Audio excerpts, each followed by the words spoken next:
दोस्तों, जो dysfunctional families होती है ना, वो क्या करती है ना कि जो भी प्रॉब्लम्स आपके परिवार में चल रही होती हैं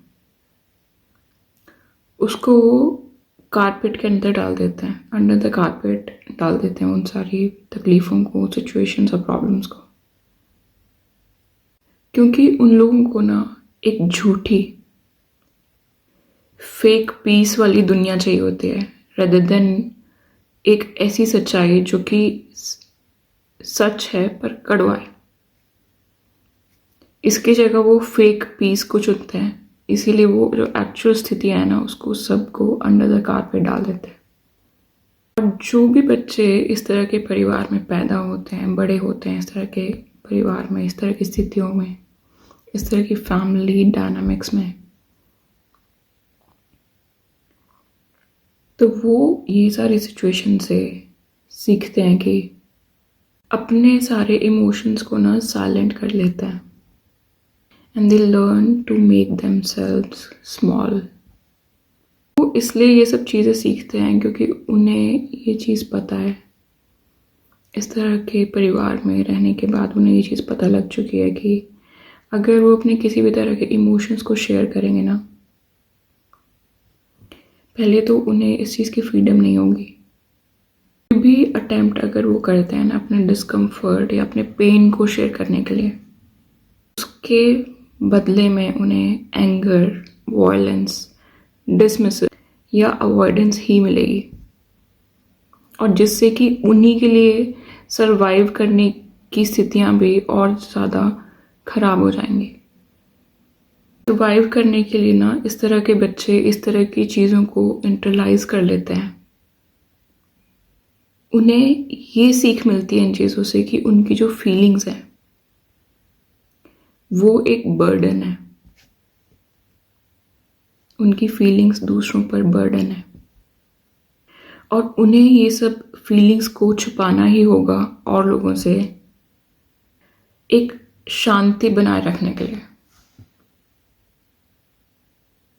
और with the time, over time, जब वो अपनी इन इमोशंस को सप्रेस कर रहे होते हैं ना, तो ये ना उनकी एक सर्वाइवल स्ट्रैटेजी बन जाती है इस तरह की स्थितियों में सर्वाइव करने के लिए, कॉन्फ्लिक्ट्स को अवॉइड करने के लिए, और एक सेंस ऑफ सेफ्टी बिल्ड करने के लिए, क्योंकि यही एक चीज़ है जिससे उनको थोड़ी सी सेंस ऑफ सेफ्टी फील होती है।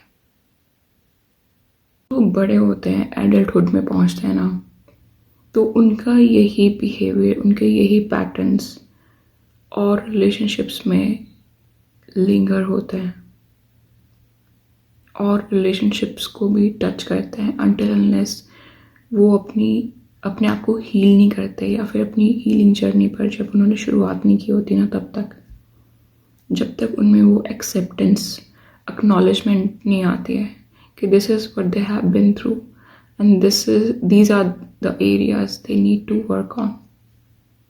से जो उन्होंने अपने इमोशंस को अपने अंदर जो बरी करके रखा हुआ है ना, उसकी वजह से ना उन्हें वल्नरेबल होने में काफ़ी प्रॉब्लम होती है, एक्सप्रेस नहीं कर पाते खुल के वो अपने इमोशंस को।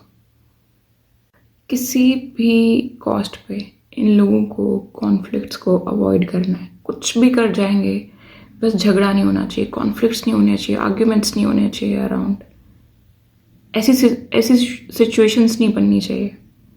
इन लोगों की, इन सर्वाइवर्स की यही कोशिश रहती है। ये सोचते हैं कि औरों को खुश रखना कहीं ज़्यादा इम्पॉर्टेंट है उनके अपने सेल्फ से, कि उन्हें सुना जाए, उन्हें एक्सप्रेस करने की स्पेस मिले। इससे ऊपर वो हर चीज़ को रखते हैं, औरों को, औरों की खुशियों को। ये सोचते हैं कि औरों को खुश रखना कहीं ज़्यादा इम्पॉर्टेंट है उनके अपने सेल्फ से, कि उन्हें सुना जाए, उन्हें एक्सप्रेस करने की स्पेस मिले। इससे ऊपर वो हर चीज़ को रखते हैं, औरों को, औरों की खुशियों को। और ये जो बिलीफ सिस्टम इन सब चीज़ों की वजह से बनता है ना, कि तुम्हारी जो स्थितियाँ हैं, तुम्हारे जो एक्चुअल इमोशंस है वो मैटर ही नहीं करते, ये इम्पैक्ट करता है उनके सेंस ऑफ सेल्फ पर, और लोगों से ट्रूली कनेक्ट करने में भी। और इन सब चीज़ों से हील होने के लिए ना, इन सब अनहेल्दी पैटर्न से हील होने के लिए, इन डायनामिक्स को बदलने के लिए और फर्दर ये चीज़ें आपको अफेक्ट नहीं करें आपकी लाइफ में, इसके लिए आपको सीखना पड़ता है अनलर्निंग द साइलेंस। जो आप इतने समय से चुप रहे हो ना, सप्रेस किया ना आपने अपने आप को, उस बांध को तोड़ना पड़ता है। मूविंग फॉरवर्ड का मतलब यहाँ पे यही होता है कि आप अपने लिए वो स्पेस क्रिएट करें। Start expressing your self, start living your truth, allowing yourself, giving yourself that space। इसके साथ साथ ये सीखना कि जो ऑनेस्ट कॉन्फ्लिक्ट्स होते हैं ना, वो रिश्तों को स्ट्रेंथ देते हैं, उन्हें तोड़ नहीं देते। ऑफ कोर्स आपने ये देखा है इसलिए आपने सीखा है, बट सच्चाई उसमें नहीं है जो आपने देखा है, आपको जो सिखाया गया या जो सीखने पे आपको मजबूर किया गया। सच्चाई बल्कि इसमें है कि जो हेल्दी कॉन्फ्लिक्ट्स होते हैं उससे रिश्ते मजबूत बनते हैं, पक्के बनते हैं, और ये होना चाहिए, ये ज़रूरी होता है हर रिश्ते के लिए। हेल्दी कॉन्फ्लिक्ट्स, ऑनेस्ट कॉन्फ्लिक्ट्स रिश्तों को जोड़ते हैं, उन्हें तोड़ते नहीं हैं। एक सही मायने में हीलिंग वही होती है कि हम अपने ट्रॉमास के रूट पर जाएं, रूट कॉज पर जाएं और वहाँ से उन्हें हील करें। वहाँ से उन्हें इस तरह से हील करें, उन्हें ये देखते हुए कि वो बने किस तरह से। उस समय पे हमें अपने वूंड्स को फेस करना होगा, जिन्होंने हमारा अभी का प्रेजेंट बनाया है।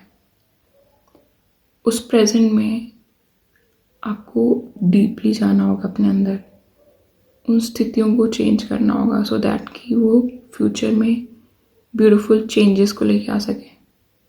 आई होप कि हम सभी हीलिंग की इम्पोर्टेंस को समझें, अपने पर काम करें और आगे बढ़ें। हीलिंग एक ऐसी चीज़ है जो कि कोई और आपके लिए नहीं कर सकता। लोग आपको गाइड कर सकते हैं, लेकिन उस पर चलना, उस पर अमल करना काम आपको ही करना है। I hope this video will help. Love and peace.